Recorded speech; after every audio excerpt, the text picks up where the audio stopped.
دنیا کی تاریخ کا سب سے بڑا دن 50,000 سال کا دن، جس دن ماں اپنے بچے کو بھول جائے گی، بھائی بھائی کو چھوڑ دے گا، ہر ایک کو اپنی ہی فکر ہوگی۔ وہ دن کوئی اور نہیں بلکہ وہ دن ہوگا قیامت کا دن۔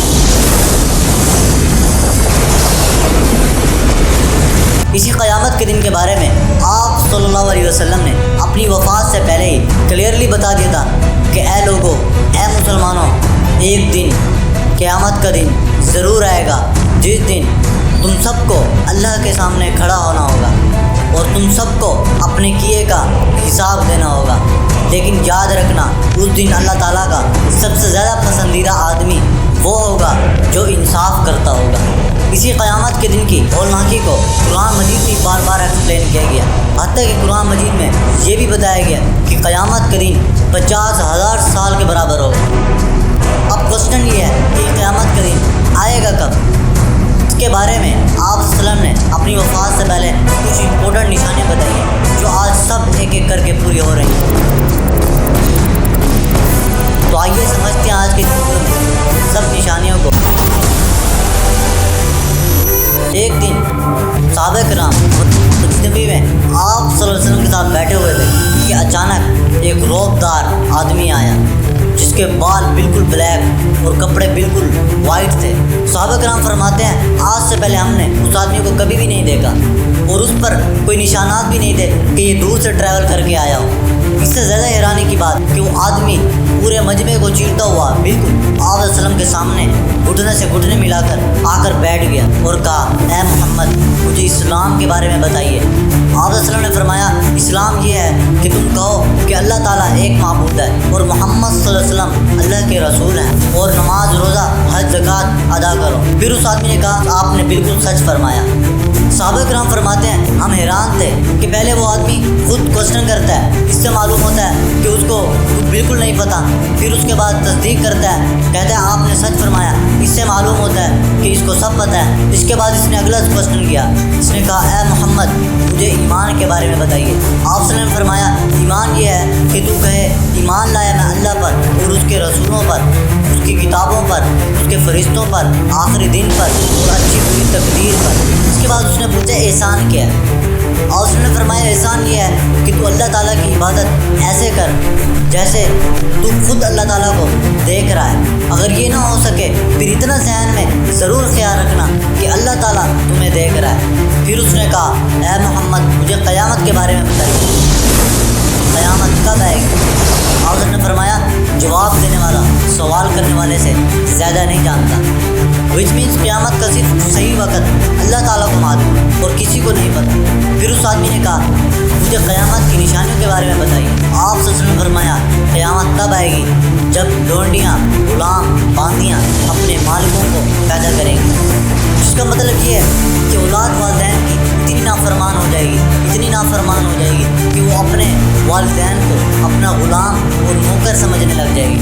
اور دوسری نشانی یہ ہے کہ قیامت تب آئے گی جب ننگے پیر غریب چرواہے بڑی بڑی بلڈنگ بنانے میں آپس میں کمپٹیشن کرنے لگیں گے اور ایک دوسرے سے مقابلہ بازی کرنے لگیں گے۔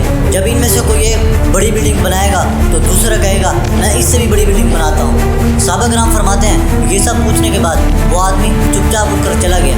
اس کے جاتے ہی آپ نے حکم دیا کوئی اس آدمی کو جا کر بلا کے لے گیا۔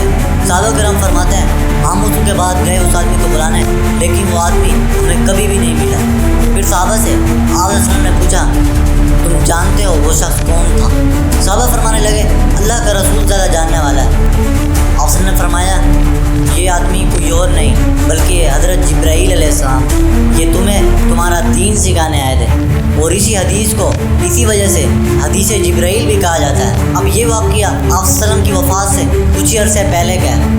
ایون اس وقت آلموسٹ سارا قرآن نازل ہو چکا تھا اور سارا دین آپ صلی اللہ علیہ وسلم نے صحابہ کو سکھا دیا تھا۔ اب کوسچن یہ ہے کہ جب ان سب باتوں کو صحابہ کرام جانتے تھے اور آپ صلی اللہ علیہ وسلم نے یہ سب باتیں صحابہ کو سکھا دی تھی، تو پھر آپ صلی اللہ علیہ وسلم نے کیسے کہا کہ حضرت جبرائیل علیہ السلام تمہیں تمہارا دین سکھانے آئے تھے؟ اس کا آنسر بالکل ایزی ہے کہ اگرچہ آپ صلی اللہ علیہ وسلم نے یہ سب دین پہلے سے صحابہ کو سکھا دیا تھا، لیکن قیامت کی امپورٹنٹ نشانیاں آج سے پہلے کبھی ایکسپلین نہیں کی، اور ان نشانیوں کا تعلق صحابہ سے زیادہ ہم سے ہے، کیونکہ صحابہ کرام نے یہ نشانیاں اپنی زندگی میں پورے ہوتے نہیں دیکھی، یہ نشانیاں پوری ہوتے آج ہم دیکھ رہے ہیں، وچ مینس جبرائیل علیہ السلام صرف صحابہ کو نہیں بلکہ آج کے مسلمانوں کو بھی یہ قیامت کی نشانیاں بتانا چاہتے تھے۔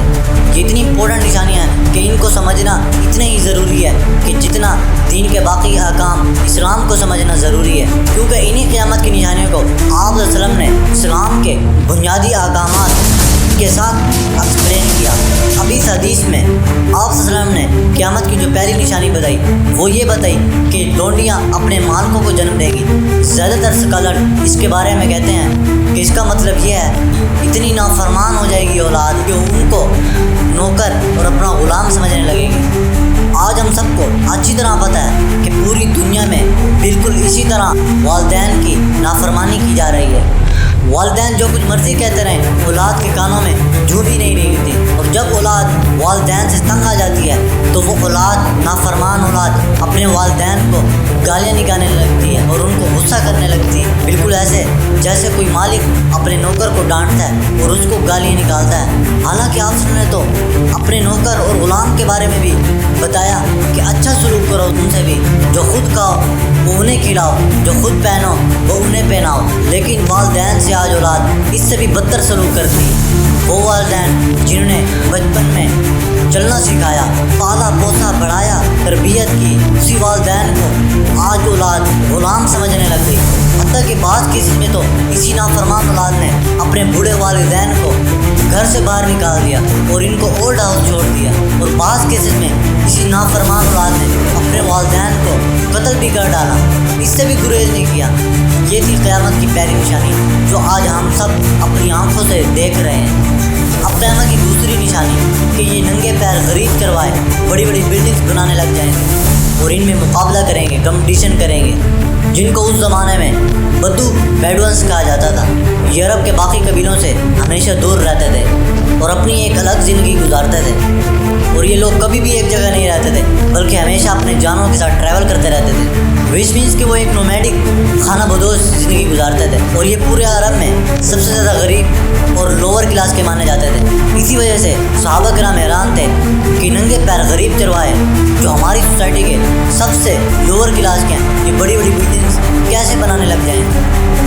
آپ صلی اللہ علیہ وسلم کی وفات کے بعد جب خلافت راشدہ کو دور آیا اور اسلام دور دور تک پھیل گیا، حتیٰ کہ مسلمانوں کی اتنی بڑی خلافت بن گئی کہ یہ خلافت الیگزینڈر دا گریٹ اور رومن امپائر کے جولیس سیزر سے بھی کئی حد تک بڑی تھی۔ اسی خلافت کا فائدہ اٹھاتے ہوئے یہ بیڈوئنس عرب میں ہی رہے، یہ عرب چھوڑ کر نہیں گئے، اسی طرح ٹائم گزرتا گیا اور ان کا کلچر بالکل نہیں بدلا۔ آخر 1000 سال کے بعد دنیا پرانے زمانے کو چھوڑ کر ایک نئے ٹیکنالوجی کے دور کی طرف آنے لگی، اور آخری عثمانی خلیفہ سلطان عبدالامین نے بھی مسلمانوں کو اس نئے ٹیکنالوجی کے دور کی طرف بڑھنے کے لیے پروجیکٹس شروع کیے، جس میں استنبول جو اس زمانے میں عثمانی سلطنت کا کیپٹل تھا، وہاں سے مدینہ تک ایک ٹرین بھی چلائی، لیکن اس ٹرین کے راستے میں ہمیشہ جو رکاوٹ بنی وہ یہی بیڈوئنس ہی تھے، کیونکہ اس سے 150 سال پہلے 1757 میں بیڈوئنس نے 30,000 حاجوں کو بھی شہید کیا۔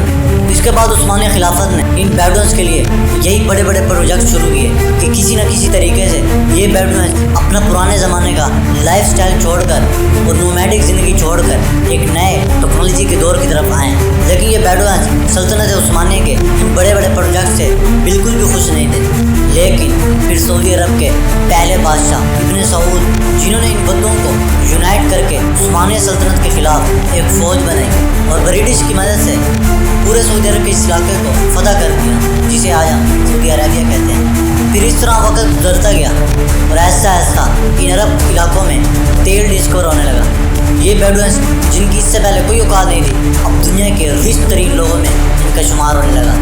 تیل نکلنے کے بعد ان سب کو اچھی طرح پتہ تھا کہ یہ تیل ان کے پاس ہمیشہ نہیں رہے گا، بلکہ ایک دن ضرور ختم ہو جائے گا، اور یہ جو ان کے بلینرز ملینرز ہیں یہ سب کے سب ختم ہو جائیں گے۔ تو پھر سب سے پہلے دبئی کے بادشاہ شیخ محمد بن راشد نے، جن کا تعلق بھی ایک بیڈوئنز قبیلے سے، وہ بھی ایک بدو ہیں، جنہوں نے ایک دفعہ خلیج ٹائم کے انٹرویو میں خود کہا کہ میں بدو قبیلے سے ہوں اور مجھے اس بدو قبیلے سے ہونے پر فخر ہے۔ انہوں نے دبئی کو ٹورزم، فائنانس، ٹریڈنگ کی طرف لگایا۔ پھر کچھ ہی سالوں میں دبئی دنیا کی امیر ترین سٹی بن گئی، اور پھر دنیا کی سب سے بڑی بلڈنگ برج الخلیفہ یہ بھی دبئی میں بنائی گئی۔ اس سے پہلے ایک زمانے تک دنیا کی لمبی بلڈنگ ہونے کا ریکارڈ ایجپٹ کے فرعونوں کے بنائے ہوئے پیرامڈس کے پاس تھا، دا پیرامڈس آف گیزا۔ 3800 سال تک دنیا کی لمبی بلڈنگ رہنے کے بعد اس کا ریکارڈ یورپ کے ایک چرچ نے توڑا۔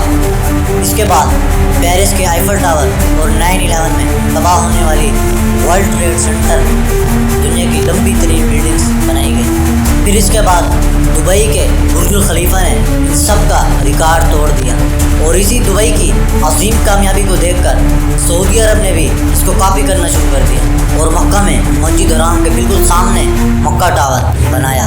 اور کچھ ہی سال کے بعد دنیا کی سب سے بڑی بلڈنگ جدہ ٹاور کا بھی اعلان کر دیا، جو برج الخلیفہ سے بھی بڑی ہوگی۔ تو اس طرح سعودی UAE سے آگے نکل جائے گا۔ اور اس سارے پروجیکٹ کو ہیڈ کرنے والا انسان ولید بن طلال ہے، یہ بھی ایک بدو قبیلے سے ہے۔ اس کے بعد سعودی عرب کے اس پروجیکٹ کو سننے کے بعد دبئی نے اس سے بھی بڑی بلڈنگ کا اعلان کر دیا، جو سعودی عرب کے جدہ ٹاور اور دبئی کے برج الخلیفہ دونوں سے بڑی ہوگی۔ اور آج کل ان عرب کنٹریز میں ایسے ایسے پروجیکٹ شروع کیے جا رہے ہیں، ایون کہ یہ عرب کنٹریز یہ تک نہیں بتا رہی کہ ہمارے اگلے پروجیکٹ کی ہائٹ کتنی ہوگی، کیونکہ پھر باقی کنٹریز اس کو کاپی کرنا شروع کر دیں گے۔ تو اس طرح لمبی بلڈنگز کا کمپٹیشن ان عرب ملکوں میں شروع ہو گیا، جن میں آلموسٹ سارے پروجیکٹس کے پیچھے وہ لوگ ہیں جن کا تعلق کسی نہ کسی بدو قبیلے سے ضرور ہے۔ اور آج جو کچھ بھی ہو رہا ہے وہ سب کا سب آپ صلی اللہ علیہ وسلم نے 1400 سال پہلے ہی جبرائیل علیہ السلام اور صحابہ کو بتا دیا تھا کہ ایک دن ایسا ضرور آئے گا کہ یہ بیڈوئنز ننگے پیر غریب چروائے بڑی بڑی بلڈنگ بنانے میں آپس میں کمپٹیشن کریں گے۔ یہ قیامت کی اتنی امپورٹنٹ نشانی تھی کہ جس کو خود جبرائیل علیہ السلام مسلمانوں کو بتانے آئے، اور آج رسول اللہ صلی اللہ علیہ وسلم کی بتائی ہوئی نشانیوں کو آج ہم اپنی آنکھوں سے پورا ہوتے دیکھ رہے ہیں۔